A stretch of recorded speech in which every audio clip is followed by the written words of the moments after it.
Hello guys, and welcome back to part 2 of Express on our map-specific tactics for Black Ops 2. This is Flag C, and we're also going to call this Flag A because they are complete mirrors of each other, and I was really only able to find one or two spots that worked out really well for them.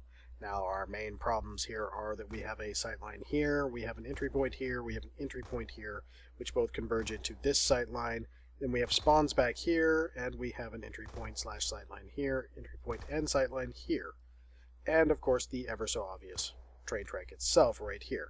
So, how do we want to approach this? We want to approach this to limit the amount of things shooting at us, as always, but the key here is that we want to position ourselves, essentially, to keep people from being able to get us before we see them coming. So our spot ends up being right down there. Now the reason for that is we're going to force anyone coming from here to come out to this area where you can see them first. They have to expose themselves and have zero cover, except for the tip of this train, which you'll be sharing with them for cover. Both sides will have that piece. And people coming around here are got to do the same thing. So they're out of cover completely, so they're in the same position you are. You're both out of cover. And what you can do is that forces this train to be in their way. The person up here actually has to be on that corner right at the very edge of the window to be able to see you from that location. And that leaves you these two people that can see you right here and anyone coming around this corner. Now, somebody coming around this corner, I would much rather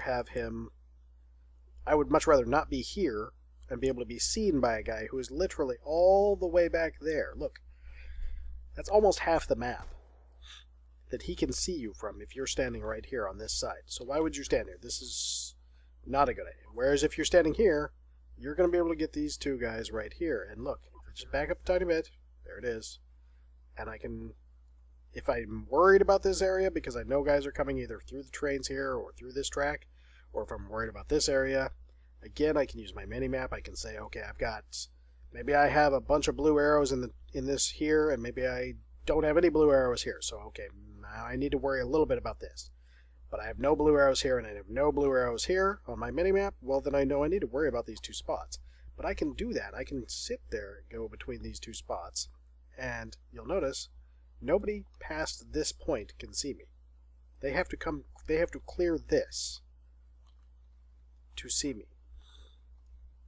So most people running straight aren't going to see you until they're here. So that gives you seconds on this side. And on this side, you're essentially going to be looking back between here and here. And again, you force them to come out to here before they can see you in that spot. They might see your head here, but you're forcing them to come out of cover and putting them in uncomfortable positions. Now we're going to move over to A. A is just a mirror, and I'll go over a few things that I find kind of nice about this map. And this will be combined with A simply because they are mirrors and it's pointless to talk about the exact same thing twice. So we'll see you over at A in just a moment. And we're back on Flag A, and as you can see, sightlines, entry points, they're all identical. And since they're all identical, it basically means the same thing. Stand over there, well, over here, but you're essentially going to do the same thing over and over again.